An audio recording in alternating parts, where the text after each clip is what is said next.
Nag-grill na pala kami, oh. O, tinanggal na yung mga puno dyan, oh. Kitang-kita na yung bahay ng kapitbahay namin. Ito kay Joey to siya. Ngayon pa lang ako nakapag-video dahil na-busy tayo, no? Konti na yung bisita namin.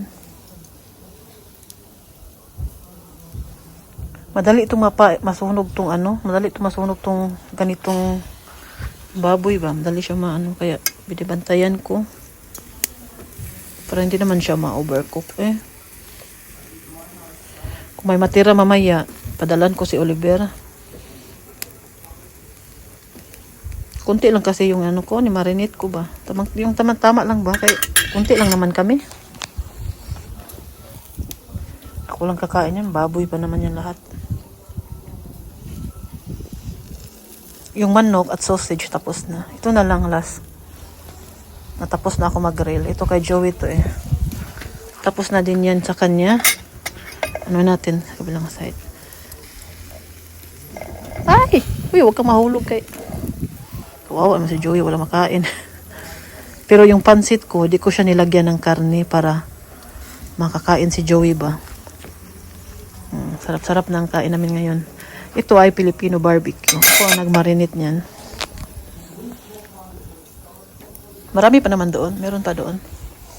Kasi tinira nila yung chicken curry ni Martin eh. Buti na lang talaga nagluto kami ng may sabaw. Kaya mahilig pala si Howie sa may mga...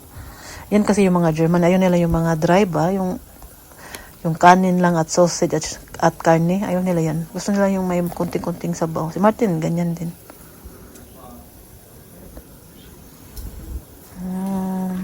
Ayun nila yung masyadong ano yung kain nila ba?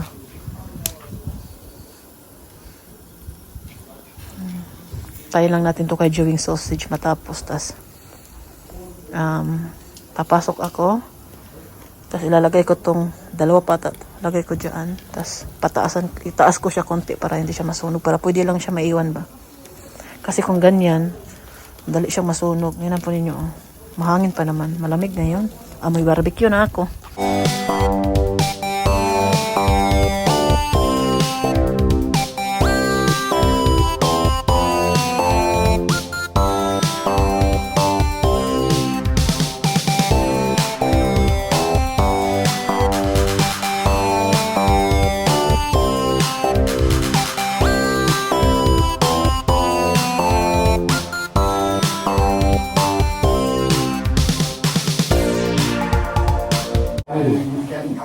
Das waren so die Reinigungsbedarf. Von alles, aber das gestern damit. Ja, das war alles. Kam beim Kunden und ich war Ja, und in einer Situation. und Kaffee ist dabei. Daniel, willst du Kaffee trinken, Daniel? Kaffee? Ja, ich hab's versucht. Ich bin dann raus. Genau. Und dann waren es amerikanische SAA, die dann quasi die Rettung gemacht haben, die Sicherung behandelt worden bin, Erstfaden behandelt worden bin ich dann auch tatsächlich auf Hotel Roosevelt, also auf Flugzeugträger, amerikanische Vielleicht komisch, aber ich Flugzeugträger. hatte tatsächlich Also die hätten mich im Kosovo vor Ort, seit ich Sport mache, ist es besser hätten mich geworden, aber nicht mir hat es auch geholfen, die Schuhe anzuwechseln. Wenn du immer dieselben Schuhe von der hast, Teddy wechseln quasi die dann mal. letztendlich Probier mal ausgemacht. an. sofort Okay, bei euch? Oder? manchmal ist es mit Ja, dem Schiefgang von Schuhen immer Ja, noch ja. das Ich muss Problem, ja aber ganz ehrlich sagen, es ist ein bisschen schwammig. Und wenn du dir die Einsatzberichte dazu, die ich dann ja auch letztens mal lesen durfte, so, da ist so eine Grauphase, wo man nicht so ganz genau weiß, was passiert ist. Nächsten Monat vielleicht Wo Joey wir nach uns auch Philippinen. kaum noch dran erinnern können, von so Pi mal Daumen, da mehr oder weniger freikaufen sollte. Und dann auch, also das ist uns eigentlich klar gewesen, dass wir in solchen Situationen haben die Einsatzberichte vorgesehen, dass man Habe ich aber auch noch gedacht. Einmannpakete oder Aber jetzt Sanitätszeug, Die rechnen dir alles noch aus. Nahrungsmittel, Arzneimittel. Ehrlich? Ich kann dass das man auch noch, also mit durchaus diesem Schreiben tauschen kann 35 für- oder oben drunter irgendwas für freie runterschreiben Fahrt, oder zusammenhalten. Das kann ich auch nicht. bin nicht so gut in und sowas und Mathematik. so. Ja, ja, ja. Ich kann mir Dass alles der Kommandeur, also ich bin beim Fahrzeug geblieben, wir sind an die Straßensperre. Ich habe da 8 Jahre in Englisch Ist gleich gearbeitet. 50 Meter Ach, ja. Entfernung und er ist auf die 10 Ja, Jahre.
Oh, naka-Hello Kitty pa ako, tas nag-grill ako kanina.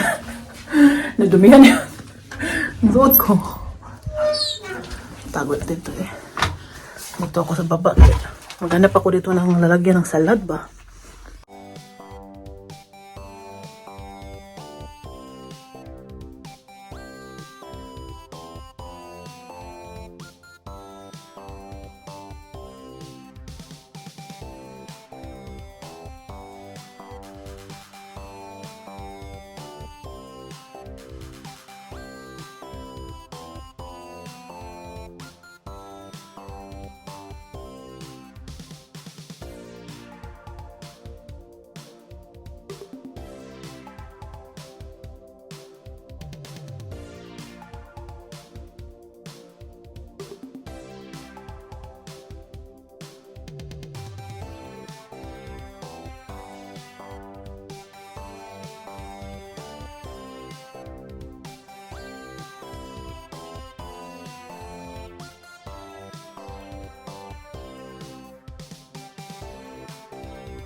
Daniel. Daniel.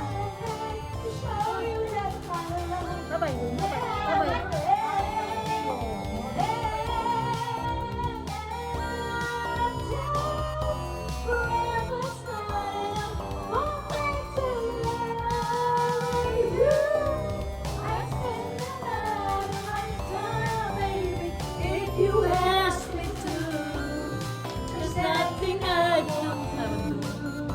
Forever's not enough for me to love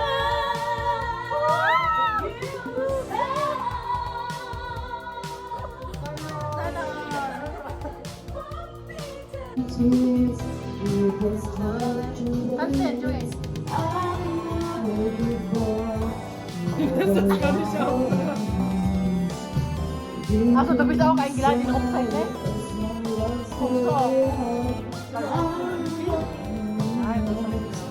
Ba, kita suruh.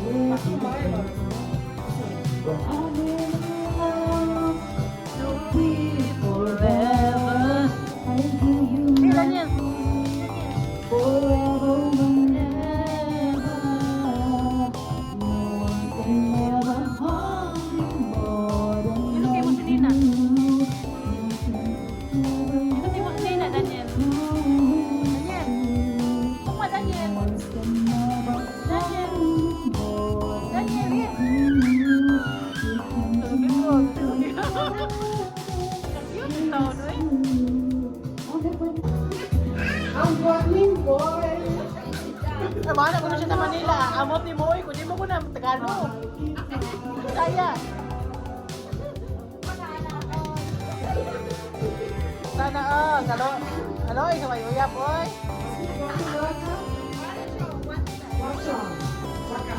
Waka waka. Sahara Africa.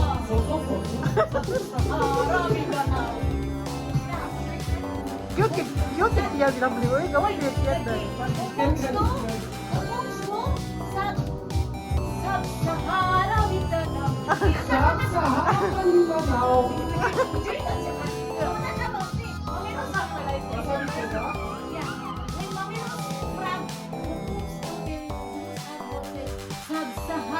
Mindanao. Mindanao, ich komme aus Mindanao. Yeah, Sub-Sahara Mindanao. Sub-Sahara na Mindanao. Woher kommst du? Sub-Sahara Mindanao. Sag mal ja, Joey, sag Makati. Makati. Makati. Yeah. Oh, der erste, was hast du heute zu mir gesagt? Makati. Nee, der erste. Makita. Makita. So Pi mal Daumen 2,40 Meter und dementsprechendem Volumen. Rampe. Tschüss, komm gut nach Hause. Danke. Sana all. Schön in Orland. Ja, danke, wir sehen uns. Was in the Philippines, especially in Sub-Sahara Mindanao. Also nicht guter Satz. Was habe ich denn da gesagt? Nakauwi na pala yung bisita natin, no? Ngayon, ako'y maglagay ng mga plato dito sa ating dishwasher. Sana all. Hindi ko siya ginawa kanina kay busy man tayo sa busy man tayo entertain sa ating bisita, no? Tapos nag-grill bi ako kanina. Schatz, brauchst du schon den Bord?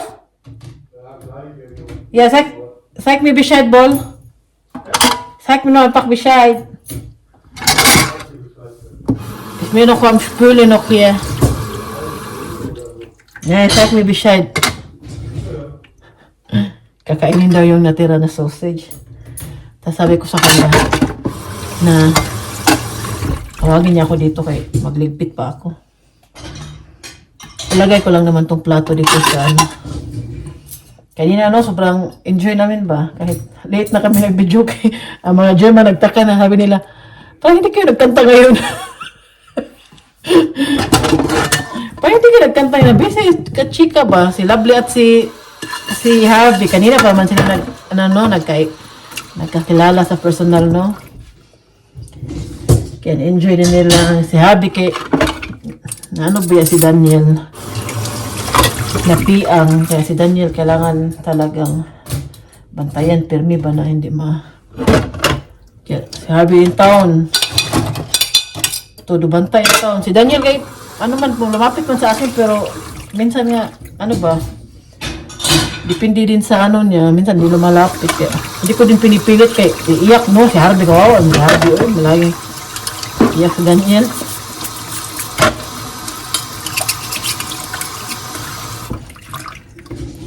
Kaya, minsan hindi ko talaga pinipilit pag hindi lumalapit sa akin. Hindi ko pinipilit ang bata. Mawa ako sa mama.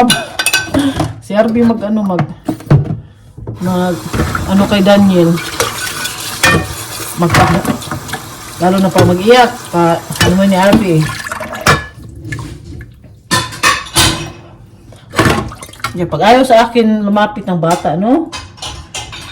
Ito pinipilit. Si Arya noon, hindi niya malapit sa akin. Yung bata pa yun si Arya. Palagi lang yun mamatapan niya. Hindi talaga yun malapit sa amin. Lalo kay Martin, takot yun siya kay Martin. Hindi naman takot na, takot yung ayaw niya ba? Umiyak siya. Pero ngayon, ano na siya? Malaki na kasi, no? Iba naman talaga pag bata pa ba. Bago sila, lalo na pag minsan lang nila makita. Uy, wala pala itong ano. Dami ko talaga nagbitin dito. Parang yung bisita namin ba, isang barangay. Kunti ang bisita namin. Sila lang Harvey, si Lovely, si Tobias. Sila Tobias, late na dumating. Sabi ko sa mama niya, launa, late na dumating. Alas 3 na sila. Buti na lang may nakain kasi. Dami naman natira. May natira pa ba? Uy, ang cake ni Fiona, no? Isang slice na lang naiwan. Masarap yung cake niya. Ang galing talaga itong gumawa itong bahay namin ba? Sarap yung cake niya. Nag-message talaga siya kanina kung masarap na. Nakita ko talaga sa kanya na isang slice na lang natira.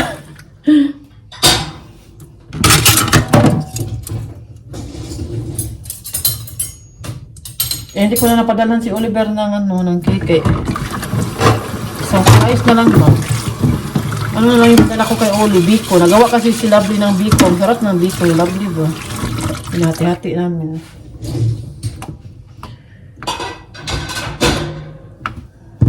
Nagawa din ako ng fruit salad, no? Pinadala ko sa kanila yung sinikman ni Harvey dito. Pinadala ko sa kanila yung Kasi ako lang ba magkain-kain dito. Pero si Michelle kumain siya. Sabi niya, mama, ikaw lang gawa nito. Sarap daw. Ang fruit salad. Si Michelle lang talaga maasahan ko minsan magkain ng mga pagkain na minsan na ginagawa ko ba, lalo na Filipino food minsan. So itong dalawa kong anak, ayaw nila. Uy, nakita pa ba ninyo yung ni Joey?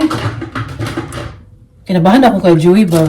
Sabi niya sa akin, message siya sa akin. Pwede ba daw kami mag-live dalawa? Kinabahan ako kay ano ba ako ba? Sabihin ko sana na ano na naman yan? Ayaw ko sana pumayag ba? Sabi ko, nahiya man ako eh. Baka may may kwento lang. Surprise talaga ako sa sinabi niya na pupunta siya ng Pinas. Panoorin niyo po sa live namin. Enjoy kanina. Sana all. Punta pa siya sa Palawan. Wish ko ba yung makapunta ng Palawan ay. Alam niyo nung nasa Pilipinas pa ako, wala akong masyadong napuntahan. Ano lang, nagpunta kami isang beses sa Bohol. Sinama ako ng kaibigan ko noon sa may yung hapon niya, yung Japanese niya na Sinama ako sa Bohol. At nung umuwi si Martin sa Pinas, pumunta kami sa Bohol din. Nag-usap din si Martin sa Bohol. Tapos, alam ninyo, dami kong ligpitin ngayon. Pero ganyan. Ayaw ko kasi na magtulong yung yung bisita ba. Ayaw ko talaga. Ewan ko ba. Hindi ko nga pinapatulong minsan si Martin pa. Gusto ko lang, ako lang talaga kasi hindi ko nakakatulog pag hindi ko siya ginagawa. Ayaw ko siyang iwan na ganito yung kahalat kusina ba. Kaya sabi ko kay Martin, Martin, bukas na daw ako itulungan niya ako. Sabi ko na, Uy, may trangkaso pala si Martin ba? Hindi kasi siya nag-entertain kanya sa mga bisita kay ayaw niya na mahawa yung mga bisita natin. At nagsuot lang siya kanina ng mask kanina nung pumunta siya dito sa baba.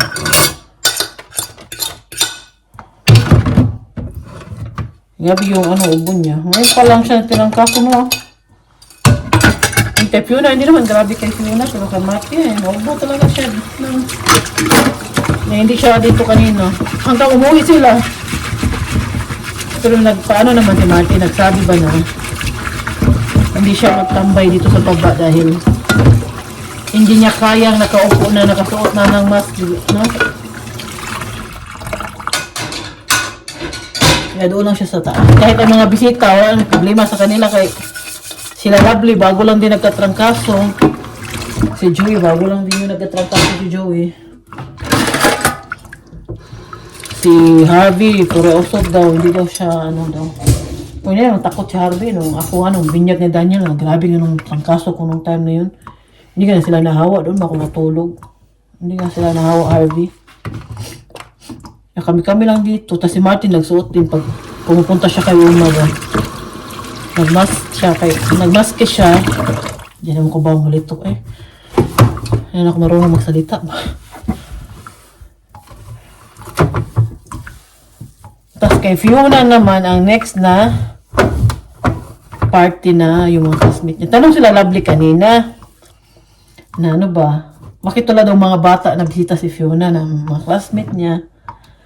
Sabi ko kay Harvey at kay Lovely na tuwing birthday si Fiona at nagpa-party sa bahay, hindi ko sinasabay sa mga family na bisita namin, mga kaibigan namin dahil hindi ko masikaso yung mga bata. Dapat kasi bantay tayo sa kanila kay pag pupunta ba yan sila, hindi ba nila kasama yung mama nila, yung mga bata lang. Tas ayaw ko na may mangyari sa mga bata ba. Tas yung mga German na kasi, diba, ayaw nila yung pinapicturean yung mga anak nila, pinupost sa social media, kaya para iwas na din reklamo. Yan talaga yung ayaw ko ba, yung kinatakutan ko ba na i-reklamo ako dahil pinupost ko sa social media yung anak nila. Tingnan po niyo, natapos na ako magligpit dyan. Dito din sa lamesa, nilagay ko muna dito yung mga natirang pagkain. Kunti lang naman siya, yung salad, yung noodle salad na ginawa ng Mama Tobias, meron pa. At dito, nisan ko na din. Bukas na ako mag-map dahil matutulog na ako, no? Kaya bukas magsimba pa kami ni Fiona. Punta kami bukas, magsimba kami. Dahil nga si Fiona, kailangan pumunta bukas sa simbahan. At, nakalimutan pala ito ni Daniel. Ibigay ko sana ito kay Daniel ba? Ito, may maliliit siya na Tapos yan sila dito. Ikot lang. Ay! Muntik na mahulog. Nakalimutan ni Daniel. Dali na lang sunod pero nadala nila yung isang karton na yung laruan ng mga pinaglugmaan nila Philip at Fiona ba. Sayangan talaga ako magtapo ng mga laruan lalo na pag hindi pa naman siya sira. Tingnan po ninyo, ang pangit po ng quality ng na to. Parang natatanggal siya. Hindi man ganito yung kulay red. Yung binili ko na red, hindi ganito. Pero ito parang pangit ng niya, guys. Sabi pa ni Martin, bagay ng bagay sa'yo magsuot ng kulay pink. Kasi palagi lang daw ako nag-red. Mga ibang kulay brown. Minsan lang daw ako nagsuot ng ganitong kulay. Simula bukas, magsuot na lang ako palagi ng kulay pink dahil maganda pala ako tingnan. Living the highs